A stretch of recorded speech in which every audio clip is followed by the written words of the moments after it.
Good afternoon. This is Kathy Martin. I'm the Communications Manager for Santa Clarita Valley Water Agency. This is a second additional public meeting being held to discuss the Saugus Formation Aquifer non-time critical removal action. A meeting was held earlier in February, and this is just an additional opportunity for the public to learn more about this project and an opportunity to provide input. This coincides with an extended public comment period on the draft documents that have been released on this project. Because we held a meeting earlier and it was recorded, what we're going to do this afternoon is just play that recorded meeting. It is about 38 minutes long, but the whole team is here live at this meeting today and available to answer questions at the end of the meeting. You are free to either enter your questions in the chat at any time during the presentation, or at the end, we'll have an opportunity for live Q&A that you can use the chat or the raise hand feature. And with that, we're going to go ahead and start this video. Let me share the screen here.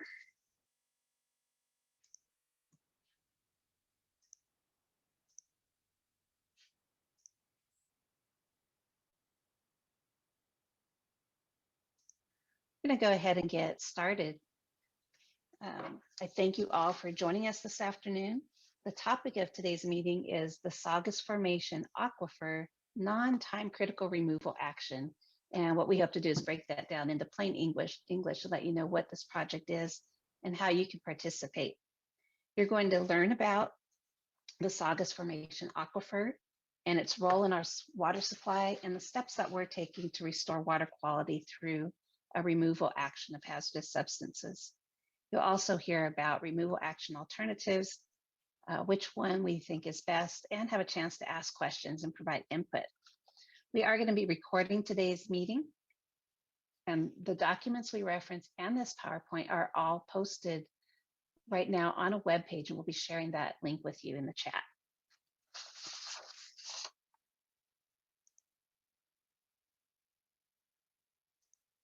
As we go through our presentation, we encourage you to take notes, but we will have a question and answer period at the end.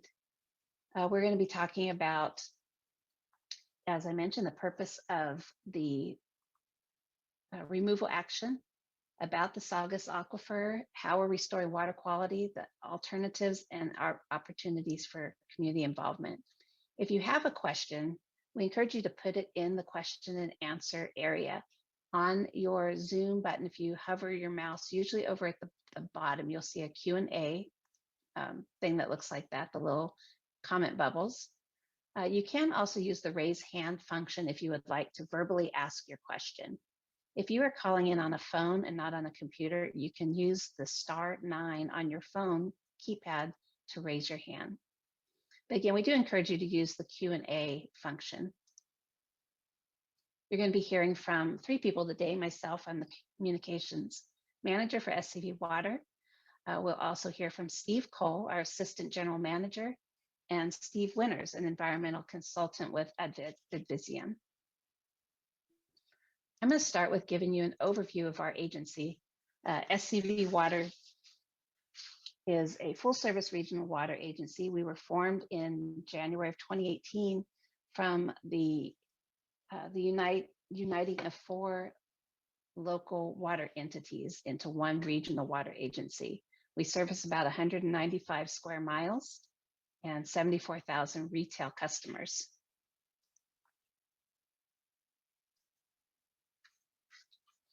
Our top priority, of course, is to ensure that Santa Clarita Valley has reliable supplies of wholesome, high-quality water.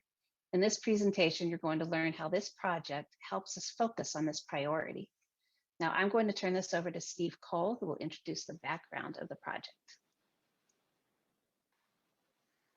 Thanks, Kathy. Appreciate everybody that could join us today.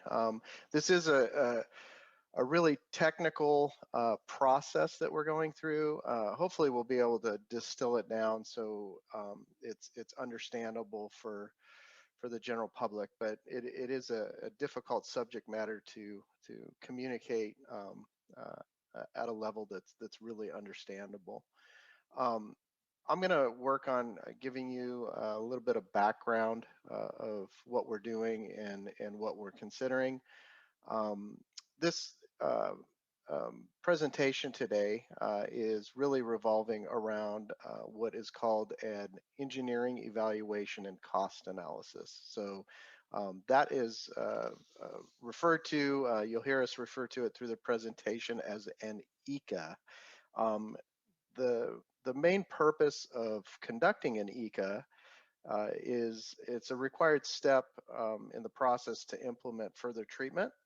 And it also provides us a pathway for cost recovery for those that are responsible for putting the substances in the aquifer. So it's a really important step for the community and the water agency to move that forward. Um, Go ahead and go to the next slide. Thank you, Kathy. You'll get a little bit more in-depth presentation from Steve Winters a little bit later, who's the consultant that was engaged to complete the ECA. But the basic purpose of it is to identify removal actions and objectives and alternatives. And then you screen through those alternatives, you evaluate them, and then ultimately you come up with a recommendation that we will be talking about today. Next slide, Kathy. So a little bit about, what is the Saugus Formation aquifer? So think of it as a kind of a bowl, a layered bowl underneath the basic area of the Santa Clara River watershed. The bowl is really deep. The Saugus Formation goes down several thousand feet, and it's historically been used as a groundwater resource for the community, especially during dry times. The groundwater operating plan, the use of that groundwater really kicks in dry times when supplies aren't as plentiful from the state water project.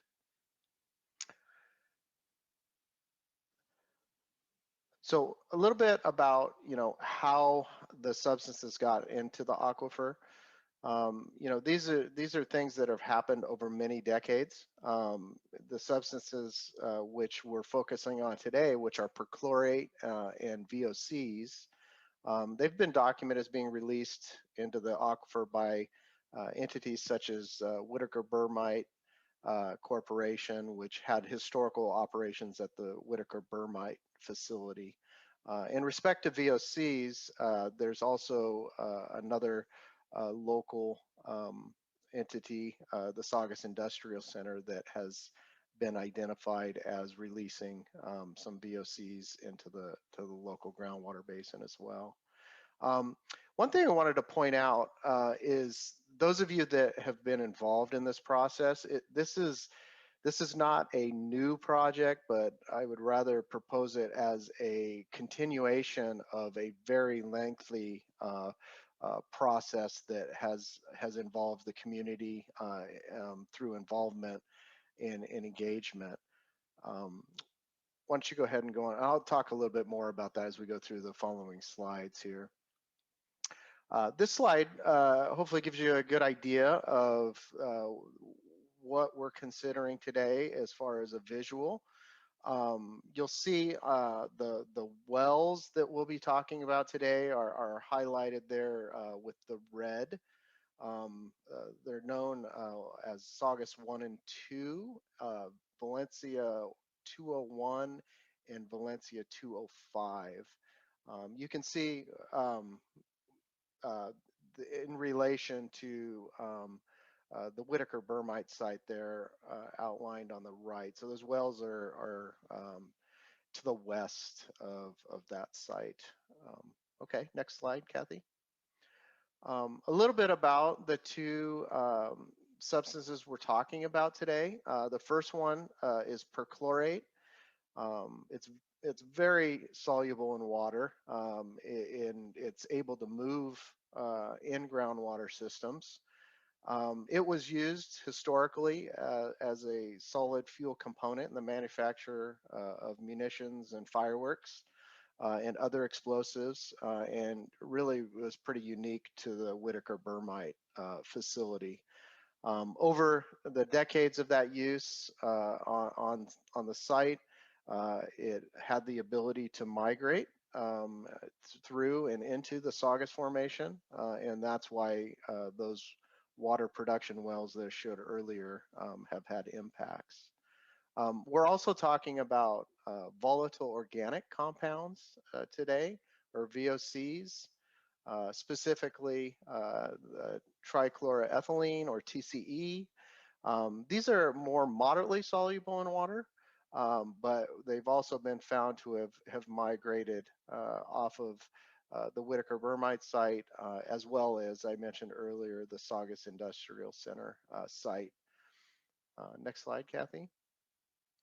So a little bit of history on the project. As I mentioned earlier, this consideration of perchlorate and VOCs in the groundwater has gone on for a pretty long period of time.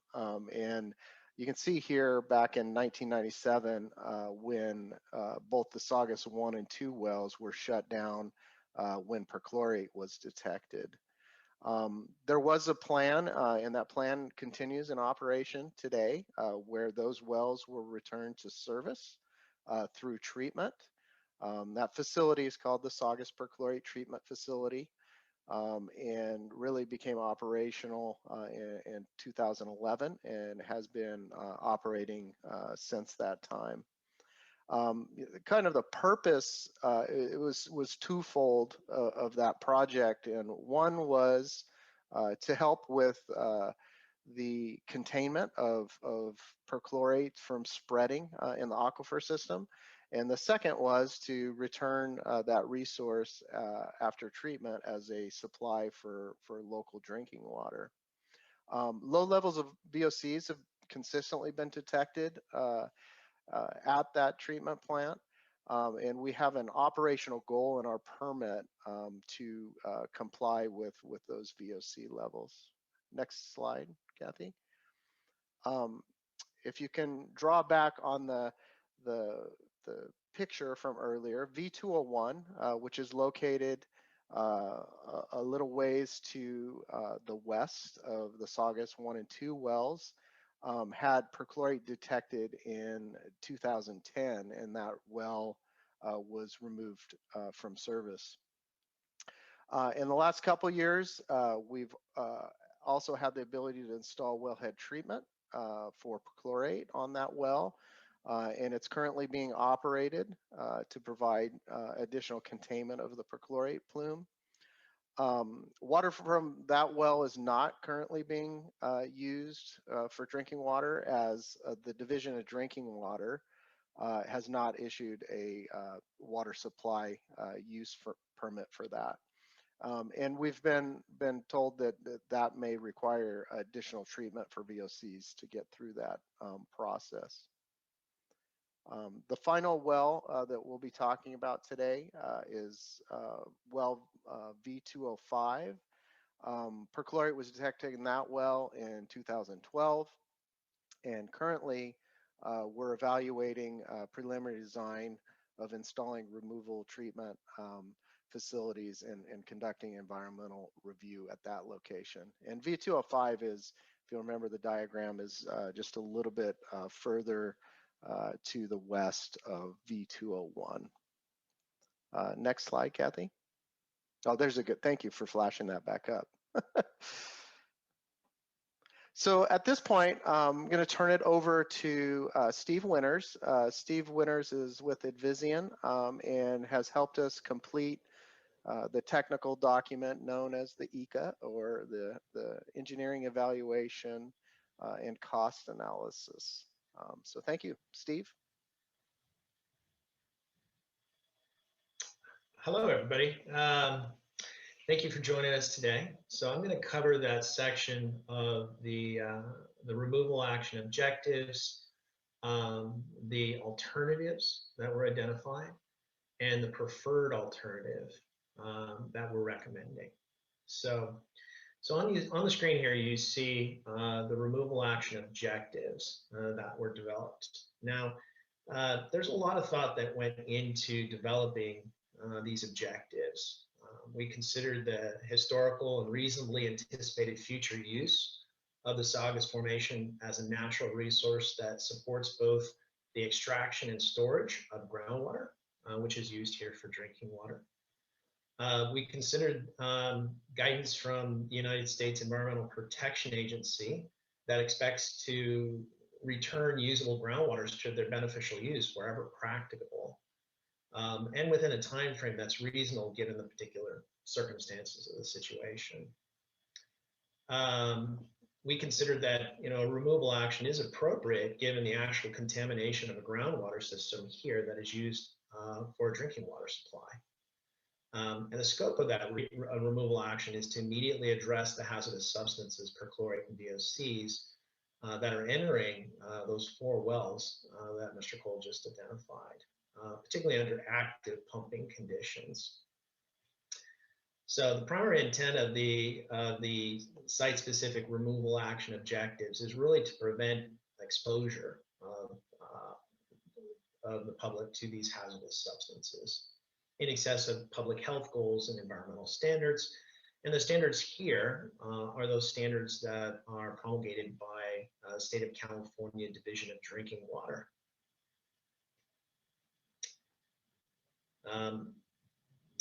The site-specific REOs were also developed really with consideration of a coordinated approach that is being implemented by the State Division of Drinking Water, DTA, Department of Toxic Substances Control, SCV Water, Whitaker, all of those entities coordinating to remediate the groundwater basin, the separate areas of the groundwater basin.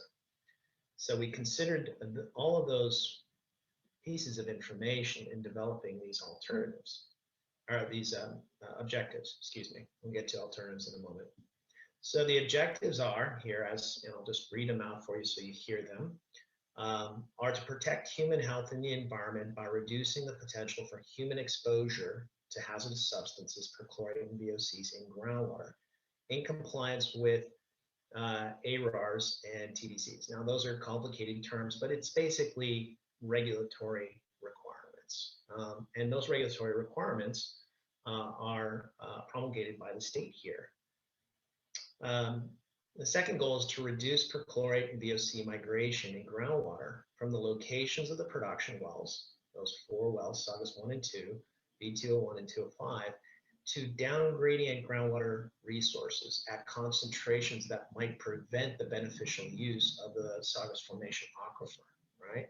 So these hazardous substances in groundwater migrates from areas of higher elevation to areas of lower elevation, as an example, and with it, it carries those substances, right? So without actively controlling that, those substances may continue to migrate, as we call down gradient. And the 4th objective there is to restore SCV's ability to operate those 4 production wells consistent with regulatory requirements in accordance with the historical and reasonably anticipated future use of this formation in a flexible manner, right? So SCV has used, and its preceding entities have used these wells for quite some time. And the reliance on groundwater as a natural resource is only anticipated to increase over time due to water scarcity and population growth, what have you. Okay, next slide. Okay, removal action alternatives. So the first alternative we considered is no action. Now, this is a requirement by the EPA guidance, and the basic premise of it is to consider, what if we do nothing? What if we keep doing what we're doing, right? The wells remain, certain wells remain shut down, and we basically take no response action. That's required by the guidance, and The second alternative, next one, is alternative water supply source. All right, so this is a common response when contaminants show up in a water supply well, and an entity, a water purveyor, is unprepared to take action. So what they would do is shut down the water supply well, and obtain, hopefully, water from another source. Imported water from the Eastern Sierra, from Northern California, what have you. So that's the second alternative we considered. Now the third alternative is, all right, well, we know that there are areas of the Saugus Formation that have these hazardous substances, and there are areas that don't. So the other alternative is to evaluate installing new production wells to replace those 4 wells in alternate locations within the groundwater basin. Okay, and the next alternative. Now the fourth alternative we considered, and this is an alternative that has actually been implemented to some degree at Saugus 1 and 2. So there's an existing interim remedial action at those 2 wells to remove perchlorate, but they do not address the VOCs. So this alternative considers taking that same response action at wells 201 and 205 for perchlorate, and then using a combination of treatment and blending for the VOCs. So the treatment would be to treat the water at Saugus 1 and 2, at the existing Saugus perchlorate treatment facility, to address the VOCs. And then any VOCs that might be coming from wells B201 and B205, those waters would be blended with the treated waters at Saugus 1 and 2, and the combination would be able to, we anticipate would be able to achieve the goals of DDW, the State's Division of Drinking Water. So that's alternative 4. Now alternative 5 takes that alternative 4 a step further and says, instead of relying on blending, we will rely on treatment. And so that treatment of VOCs would exist at each of the wells. And with respect to Saugus 1 and 2, those wells are treated at the existing Saugus perchlorate treatment facilities. So the idea would be that treatment for VOCs would occur at that location for those 2 wells. And then for wells 201 and 205, treatment would occur near those wellheads for both perchlorate and VOCs. So those are the alternatives we developed. There we go. So you see these little bars coming through, alternatives 1, 2, and 3. Now, if you reflect back a little bit on our objectives here, maybe if you would step back to that slide, Kathy, if you could. All right. So we want to protect human health. We want to reduce perchlorate and VOC migration in groundwater. We want to remove perchlorate and VOCs from groundwater and restore the beneficial use. So just a reminder, those are the objectives. Now, Kathy, if you'd step forward. Those first 3 alternatives, even though they are viable alternatives, do not achieve most of those objectives, right? They do eliminate, particularly alternatives 2 and 3, they do eliminate or reduce the potential for human exposure to those substances, but they do not restore the beneficial use of the Saugus Formation aquifer for future generations. And that's really what we're trying to achieve here. So those first 3 alternatives were really screened out, and we proceeded to evaluate alternatives 4 and 5. Next slide, please. All right, so when you evaluate these alternatives, you follow US EPA's evaluation criteria for removal action alternatives. And so EPA has categorized these criteria into really three big categories. effectiveness, implementability, and cost. Now, within each of those categories, there are key factors or consideration or maybe sub-criteria here. So, the first and most important criteria under effectiveness is the overall protection of human health and the environment, right? The next consideration is the next criteria within effectiveness is compliance with applicable or relevant and appropriate requirements. That's a tongue twister. It's difficult even for us, and I do this for a living every day. So that is that's maybe the second most important goal here. The other factors and criteria that we're to consider is long-term effectiveness and permanence, right? So with these alternatives, which one, for the long term, is going to be more effective and it represents a permanent solution to this problem. The next criteria within there is a reduction of toxicity, mobility, or volume through treatment. Now, EPA, CERCLA, and NCP, these are long phrases, and we'll just abbreviate them that way. There's more information on those in the ECA, by the way, if you're interested. There's there is a statutory preference for treatment, which means that while blending may reduce the impact on human health,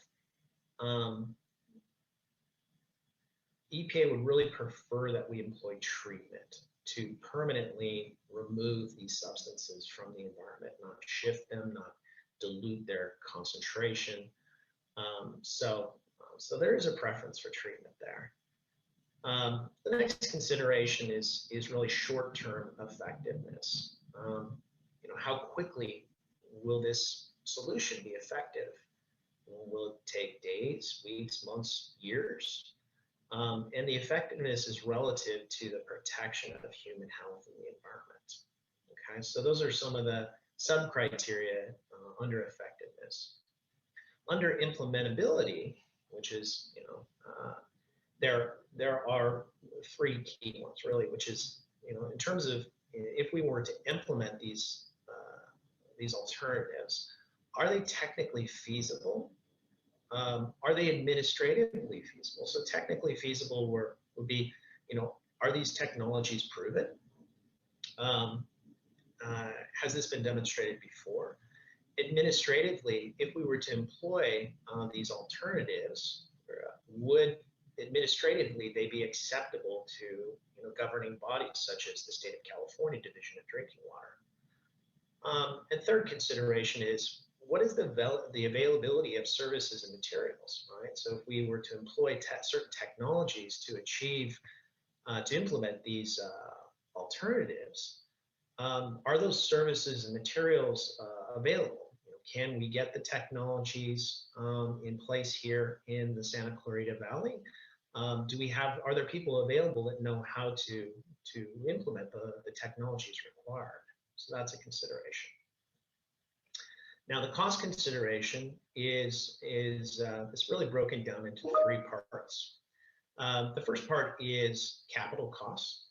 How much would what costs are required to construct this alternative, and operations and maintenance costs. What are the recurring costs that would be incurred over time through years or decades that these systems could operate? And then net present value is basically an economics tool to kind of monetize the various alternatives into current dollars, because we know that future dollars are have a different value than current dollars. So that's what net present value is. So that together as a whole is the evaluation criteria that were used to evaluate Alternative 4 and Alternative 5. And that was done both on an individual basis and a comparative basis. So how does each alternative address each of those criterion? And then how do they, on a comparative basis, how does one alternative compare to the other? Okay. So all of this is spelled out in the ECA, which is available for you, and there is, pages and pages of documentation that really explains the basis for selecting a preferred alternative. And this we use the term preferred alternative because this is what we're recommending. But this, what we want to do is get feedback from the community, from the public, from the state, from community leaders, from citizens, what have you, various elements within the community, before we consider moving forward with this. So the preferred alternative here is alternative 5, right? So alternative 5, again, as a reminder, is groundwater treatment for perchlorate and VOCs, and it is anticipated to achieve each of the removal action objectives that we laid out for you a few slides ago. The alternative would be protective of public health, and it would comply with the regulatory requirements. It also, and this is pretty specific here, it fully addresses the operational goal of SCV Water's existing state permit of achieving non-detectable levels of all regulated VOCs in production well water. Now that's a pretty complicated subject, but if you look in the ECA, you will find a pretty detailed explanation of what that means. Alternative 5 would also meet, as we said in the previous slide, the statutory preference for treatment as a principal element of a response action, right? So if you're comparing blending versus treatment, there is a statutory preference for treatment. And of course, are these technologies proven? Yes, they are. They're proven to be effective and they are implementable. So these technologies, the technologies in each of these alternatives are being implemented by other water purveyors in Southern California under the direction of the State of California Division of Drinking Water. So I think that is my last slide. Is there another one after that for me? Okay, I think that's back to Kathy Martin. Yes, thank you very much, Steve. Steve 1 and Steve 2. Before we open the question and answer period, although you can start typing questions in if you have some, I just wanted to wrap up a little bit on the community involvement portion of this. Besides the ECA that we've been referring to, there is a draft community involvement plan that's also posted for review at the link that's been shared in the chat. The community involvement plan helps us facilitate two-way communication with our stakeholders about this important issue and let you know all the ways that you can be involved in providing your feedback or asking questions on this process. It started with, on January 26th, we published a notice of public comment period starting at that time, and the documents were posted. We have shared this information through press releases and social media and a notice published in the newspaper. So that comment period is open right now, and this meeting is part of that comment period. As we receive comments, either through the Q&A here at this meeting or some ways that we'll provide shortly that you can also submit comments, they will all be collected and addressed in a responsiveness summary that will be prepared at the end. The final step will be an action memorandum that will include that responsiveness summary, the chosen alternative at that time, and authorizes and initiates that removal action process. So we are accepting comments now through February 24th. They can be emailed or sent by mail or submitted here during this public comment, this public meeting. And this next slide here gives you the location where you can send your comments if you want to submit them in a different way. Today's presentation is presenting the facts of this issue, of this project. And you may have questions about the facts that we present, and we welcome those questions now. Or you may have an opinion about what is going on or how you think something should go. We welcome both. We would encourage, if you have an opinion to submit it in writing so it could be fully considered and given a thoughtful response in that responsiveness summary. So at this time, if anybody has any questions, you can enter them in the Q&A box, or if you prefer, you can use the raise hand function and we will call on you and address those questions now.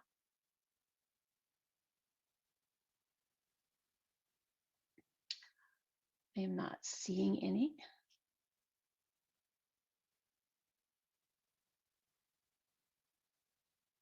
There's one.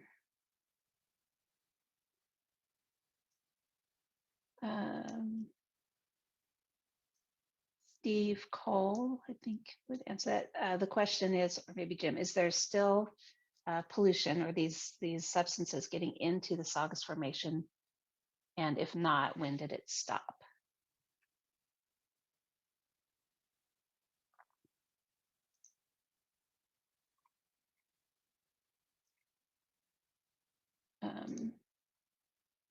I don't see Steve on here right now. Jim, would you like to answer that one?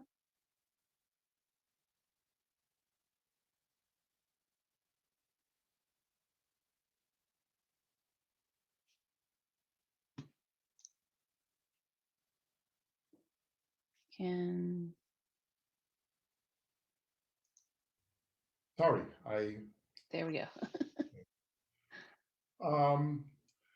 the answer is possibly, the Whitaker Corporation put in extraction wells around the site, contains some of the contamination that came from their site and went into the aquifer. If there are other sites around, it still could be percolating in there, but we thought Whitaker was the main site. But having said that, a lot of contamination has already entered the aquifer, and it certainly would take a while for all of it to be removed. So it's not a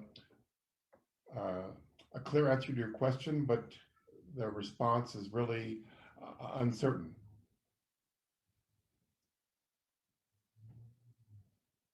And Peter, if you have a follow-up to that, if that didn't answer that, please feel free to continue with your question there.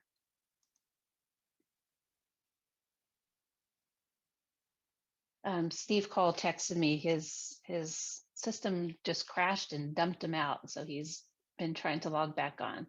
We'll see if he is able to join us back. So Jim, I appreciate you jumping in and answering that. Do we have any other questions from our attendees today?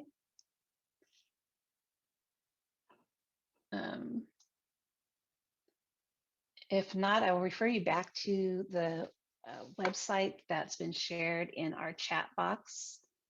You can find all of the reference documents there, as well as the information about where to submit comments.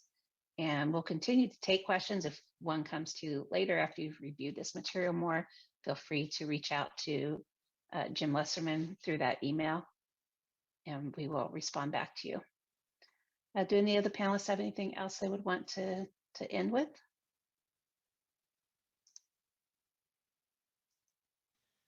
And if No, I not, would just say, Kathy, excellent job on the presentation. I think you hit all the right points. What we're trying to achieve here is meaningful public participation.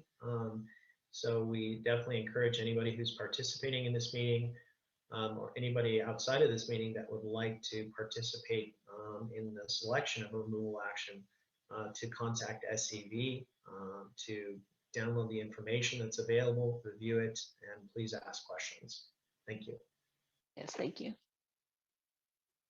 Okay, well, that will conclude our presentation. We'll leave the meeting open for just a couple more minutes in case anybody has any last questions, but otherwise we appreciate your attendance and your involvement and your interest, and invite you again to visit that webpage to learn even more. Thank you.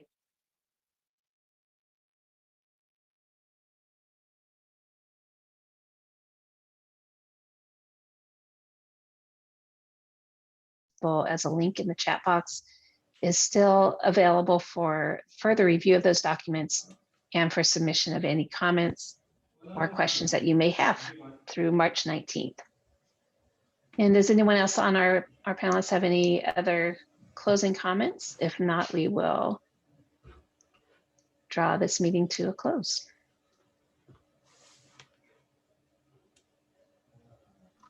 No further comments, Kathy. Thank you very much. Thank you for those that participated today. Great.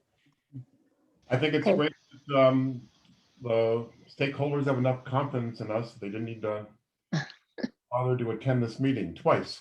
There we go. Uni, go ahead. We can stop the recording and then we will.